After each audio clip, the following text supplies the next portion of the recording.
Assalamualaikum warahmatullahi wabarakatuh. Anak-anakku kelas 12 MIPA yang saya kasih.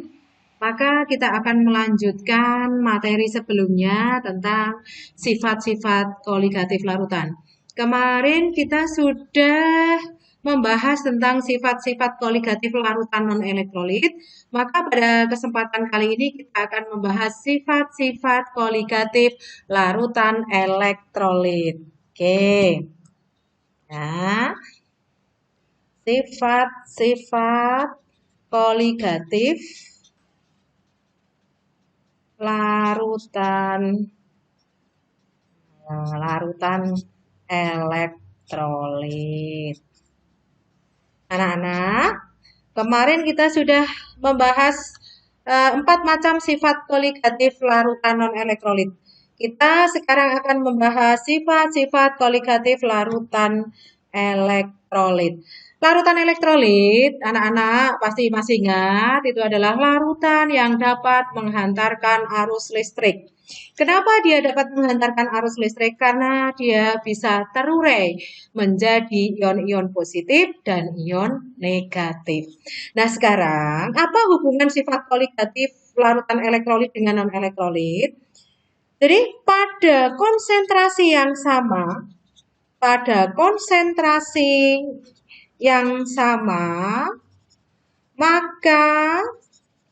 sifat koligatif larutan elektrolit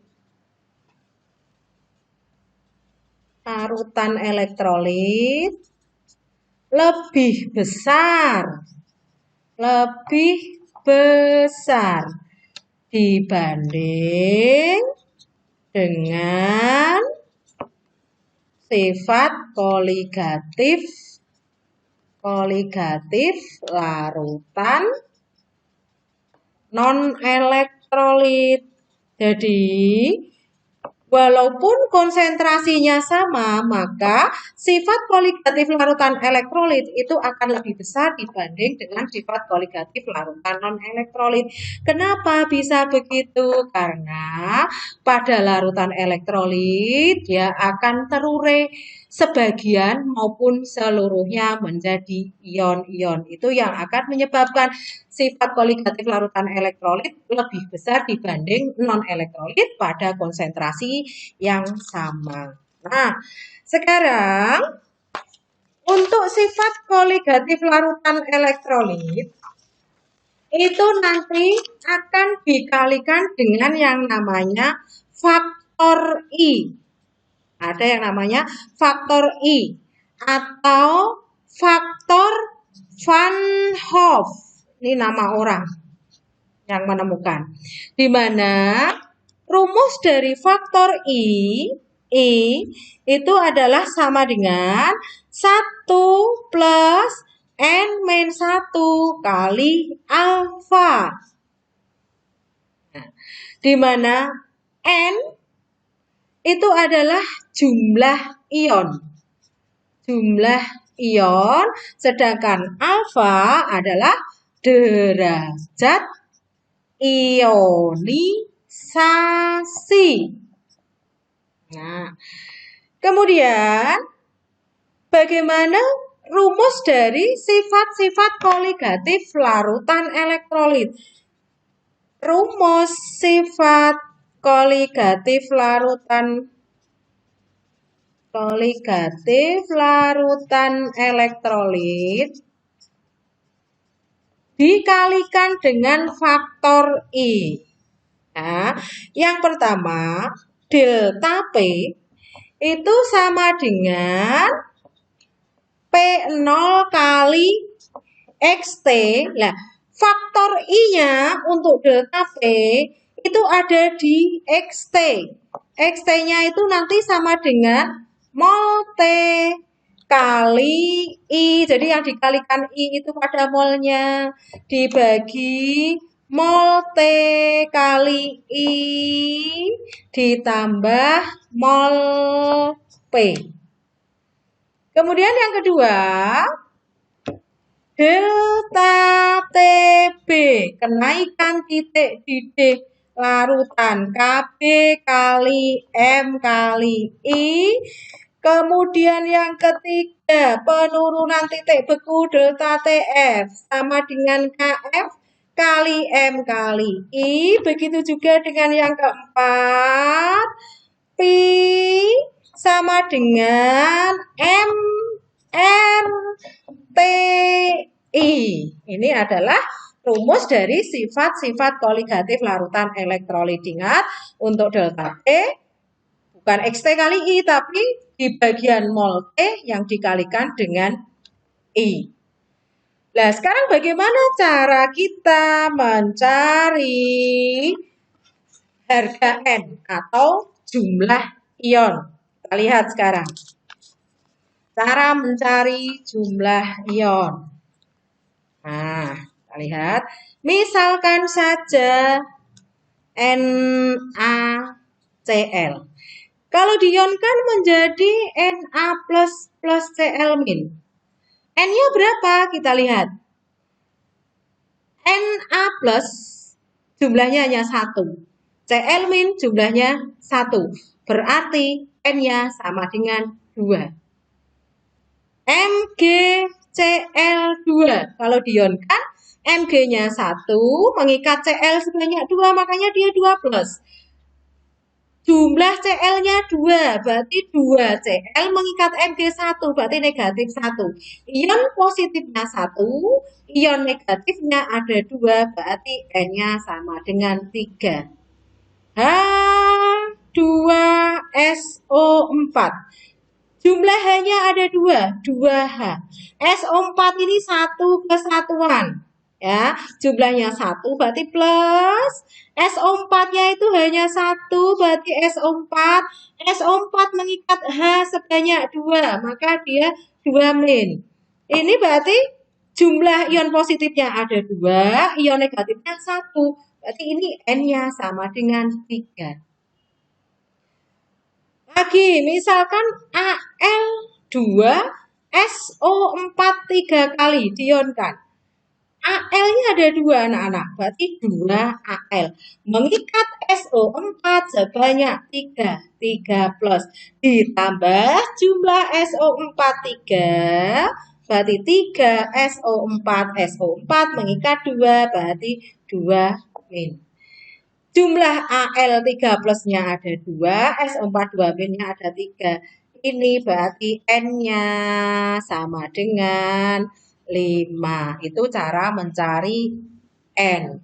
Nah, sekarang saya beritahu untuk mencari N dengan cara cepat.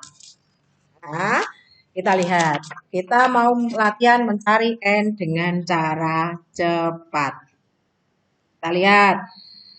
NaCl seperti tadi, tidak usah diionkan. Oh, jumlah Na1.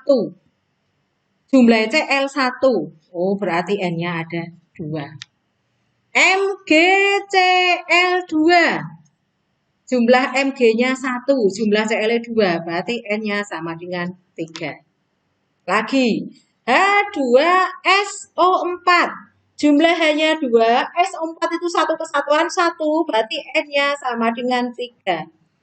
ALOH 3 kali. Jumlah AL-nya 1, jumlah OH-nya 3, berarti N-nya sama dengan 4. Lagi, misalkan Al2SO4 3 kali, seperti tadi. AL-nya ada 2, SO4-nya ada 3, berarti N-nya sama dengan 5. Ini cara cepat anak-anak. Jadi, dihitung unsur dan kelompok unsurnya. Ya. Kita lihat sekarang, kita ambil contoh soal untuk penerapan sifat koligatif larutan elektrolit. Nah, kita lihat contoh soalnya. Saya tuliskan contoh soal.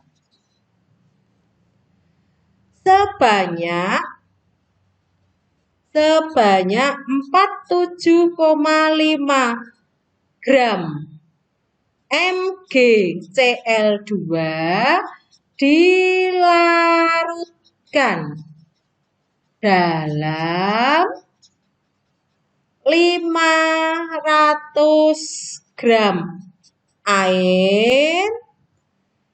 Tentukan A.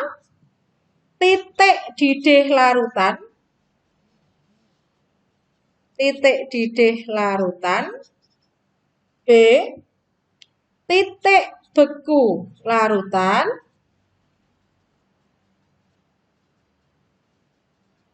Kemudian C. Tekanan osmotik larutan jika mohon maaf, ini pada suhu 27 derajat Celcius. Jika derajat ionisasinya 0,9 diketahui Kb air. Kb airnya sama dengan 0,52 derajat Celcius M⁻⁻⁻⁰. Nah, terus Kf-nya juga diketahui, Kf airnya sama dengan 1,86 derajat Celcius per molal. Diketahui lagi ARMG 24, ARCl 35,5. Jadi saya ulang. Sebanyak 47,5 gram MgCl2 dilarutkan dalam 500 gram air. Tentukan A. Titik didih larutan, B. Titik beku larutan, C. Tekanan osmotik larutan pada suhu 27 derajat Celcius. Jika diketahui derajat ionisasi 0,9, Kb airnya 0,52 derajat Celcius per molal, Kf airnya 1,86, ARMG 24, dan ARCl 35,5. Oke, kita akan mencoba mengerjakan soal tersebut. Kita kerjakan yang A dulu. Nah, yang A, yang ditanyakan adalah titik didih larutan atau TB. Rumus TB ada di mana? Rumus TB ada di delta TB sama dengan TB min TB 0. Nah, kita mau mencari TB pakai rumus ini. TB 0 itu adalah titik didih pelarut murni. Pelarut yang dipakai di dalam soal ini adalah air. Nah, maka air mendidih pada suhu 100 derajat Celcius. Walaupun di dalam soal tidak diketahui otomatis kalau pelarut yang dipakai air, titik didih air 100 derajat Celcius. TB 0-nya 100. Kemudian, kalau TB 0 sudah diketahui, kita mau mencari TB, maka yang belum diketahui adalah delta TB. Kita mencari dengan rumus delta TB. Delta TB sama dengan Kb kali M kali I.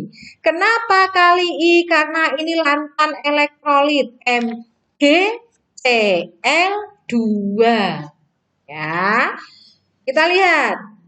Kb di dalam soal sudah diketahui.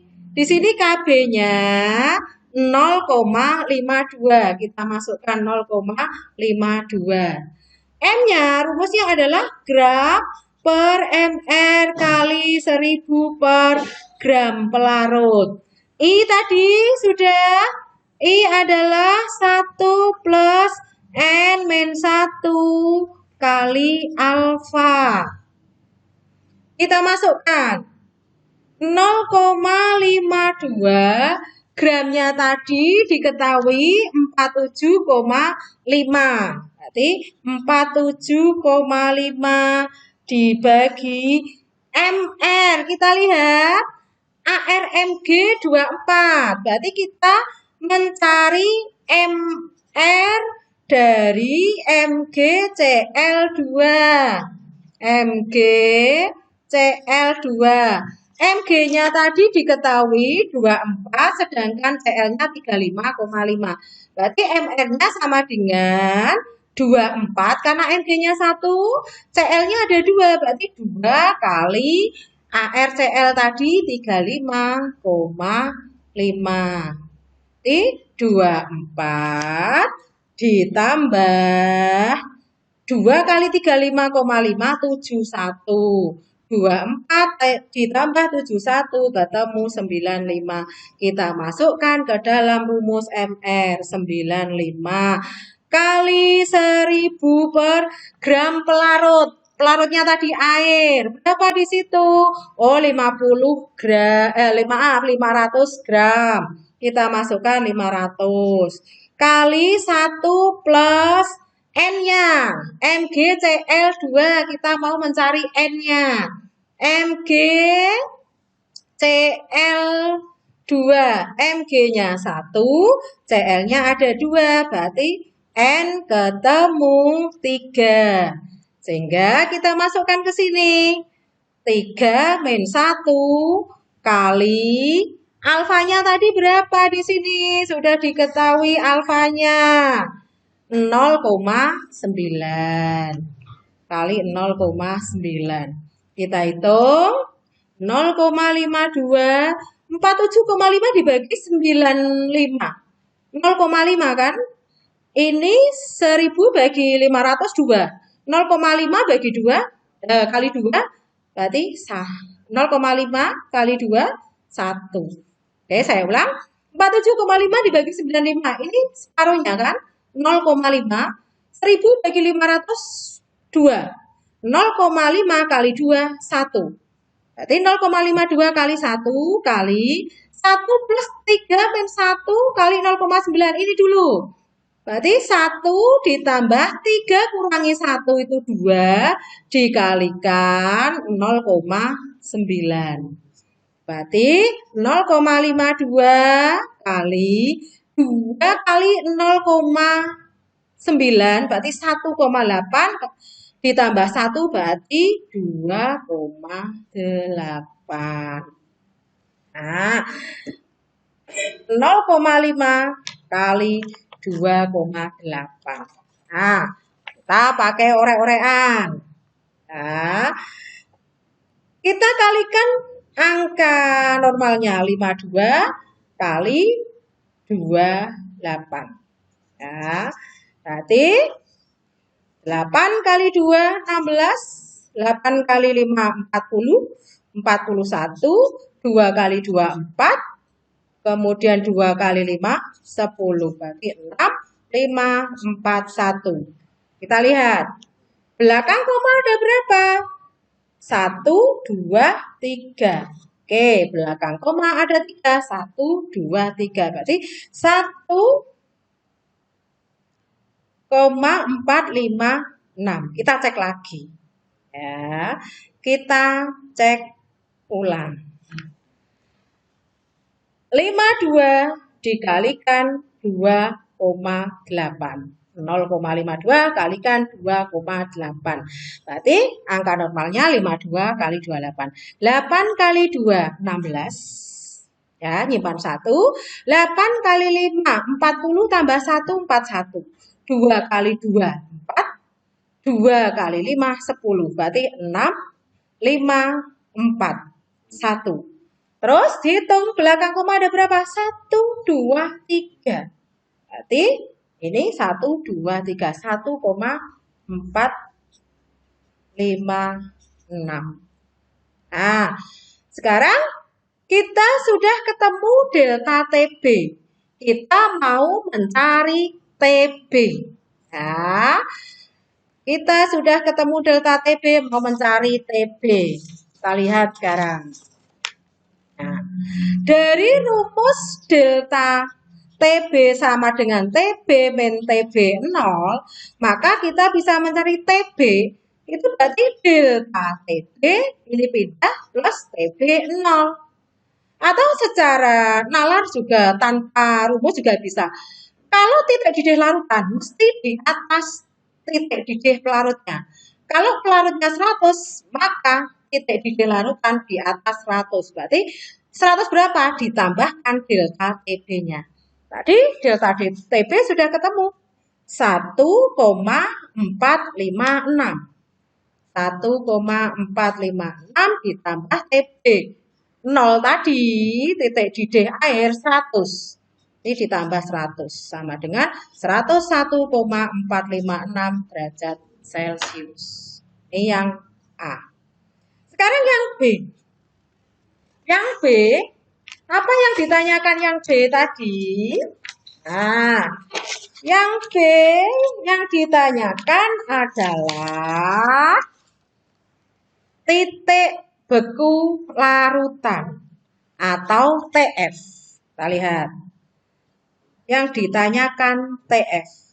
Pakai rumus mana? Delta TF sama dengan TF0 dikurangi TF. Titik TF0 itu adalah titik beku pelarut. Dalam soal ini yang digunakan pelarutnya adalah air. Maka air membeku pada 0 derajat Celcius. Dengan demikian, kita mau mencari delta TF lewat rumus delta TF sama dengan KF kali M kali I. KF-nya kita masukkan. Nah, KF-nya 1,86. Ya, 1,86. M-nya tadi, kalian sudah menghitung M-nya. Tadi gram per meter kali 1000 per gram. Ketemu 1. Sedangkan I-nya 1 plus N-1 kali alfa sudah dihitung ketemu 2,8. Berarti tinggal mengalihkan ini kalikan 1, ini kali 2,8. Nah, kemudian kita hitung. Nah, kita hitung. Berarti 1,86 kali 2,8. 186 kali 28. Nah, kita hitung sekarang. 8 kali 6. Nah, berapa? 48. Penangka 4. 8 kali 8, 64. 64 tambah 4, 68. Nyimpen 6. 8 kali 1, 8. Tambah 6, 14. 2 kali 6, 12. 2 kali 8, 16. Tambah 1, 17. 2 kali 1, 2. Tambah 1, 3.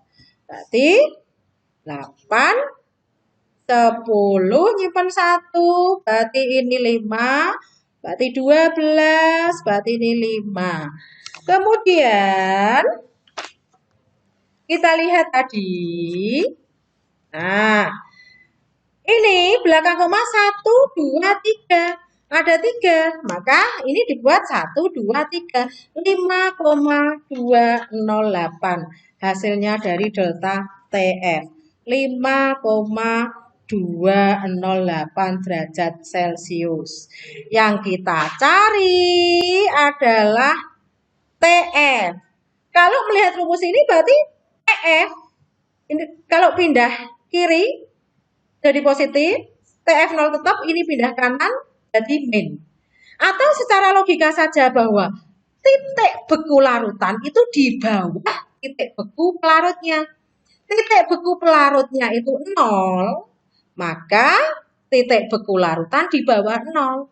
Artinya TF itu adalah TF0 dikurangi delta TF atau 0 derajat Celcius dikurangi tadi ini 5,208. 5,208. Ketemulah min 5,208 derajat Celcius. Nah, TF-nya sudah ketemu. Jadi TF larutan itu di bawah pelarutnya. Pelarutnya air 0, maka larutannya di bawah air. Ya, kita lanjutkan. Pertanyaan yang ketiga adalah tekanan osmotik larutan pada suhu 27. Ya, kita kerjakan sekarang. Tekanan osmotik larutan yang dicari. Tekanan osmotik larutan yang C. Rumusnya adalah P, yang dicari adalah P. P sama dengan rumusnya M RT kali I. Di mana M itu adalah gram per mr kali 1000 per mili. R-nya 0,082, suhunya adalah 27 ditambah 273 kali I-nya tadi sudah ketemu 2,8. Nah, gram per mr, gramnya tadi sudah ada 47,5, mr-nya 95 kali 1000 per, lah ini gini, ini mili pelarutnya air, ini diketahui dalam bentuk gram. Nah, rho air, massa jenis air itu sama dengan 1 gram per mili. Begini kalau saya gambarkan. Rho air itu sama dengan 1 gram per mili. Sehingga kalau di dalam soal diketahui 500 gram air, artinya sama dengan 500 mililiter air. Sehingga ini tetap sama 500. Sehingga ini tadi sudah dihitung. Angkanya 1 kali 0,082, 27 tambah 273, 300 kali 2,8. Nah, kita lihat. Kita mengalihkan ini dulu aja. 3 kali 2, 6. 3 kali 8, 24. Ini ada 02, berarti ini mundur 2 angka. 08, berarti 8,2. Belakang koma berarti ada 1 angka, berarti 24,6. Dikalikan 2,8. Oke, bisa kita hitung 246. 246 kali 28. 8 kali 6. 48. Nyimpen 4 ya. 8 kali 4. 32. 32 tambah 4. 6. 36. Nyimpan 3. 8 kali 2, 16. 16 tambah 3. 19, 2 kali 6, 12, simpen 1, 2 kali 4, 8, tambah 1, 9, 2 kali 2, 4. 8, 8, ini 18, nyimpen 1, 6. Belakang koma dihitung, 1, 2. Berarti 1, 2. Ya, kita ulang lagi. Nah, biar paham. Ini tadi sudah ketemu 1 M-nya. M molar sama molalitas sama karena rho air 1. Sehingga mili dan gram sama. R itu tetapan 0,082. Kemarin sudah saya terangkan. 27 tambah 273, 300. Kemudian I-nya tadi sudah dihitung ketemu 2,8. I-nya sudah ketemu 2,8. Kita hitung dulu ini 3 kali 2 itu 6. 3 kali 8, 24. 02 ini berarti mundur 2. Berarti 8,2 belakang koma 1 berarti 24,6. Dikalikan 2,8. Kemudian tadi kita ngitung 246 kali 2,8. 8 kali 6, 48, nyimpen 4. 8 kali 4, 32. 32 ditambah 4, 36, nyimpan 3. 8 kali 2, 16, tambah 3, 19. 2 kali 6, 12, nyimpen 1. 2 kali 4, 8, tambah 1, 9. 2 kali 2, 4. 8, 8, 9, 18, 6, 8. Ya. Kemudian belakang koma 1, 2. 1, 2, 6, 8, 8. Satuannya adalah atmosfer. Nah, anak, sudah selesai pertemuan kali ini. Semoga kalian lebih bisa memahami tentang materi sifat-sifat koligatif larutan elektrolit beserta soal-soalnya. Sampai bertemu lagi pada pertemuan selanjutnya. Wassalamualaikum warahmatullahi wabarakatuh.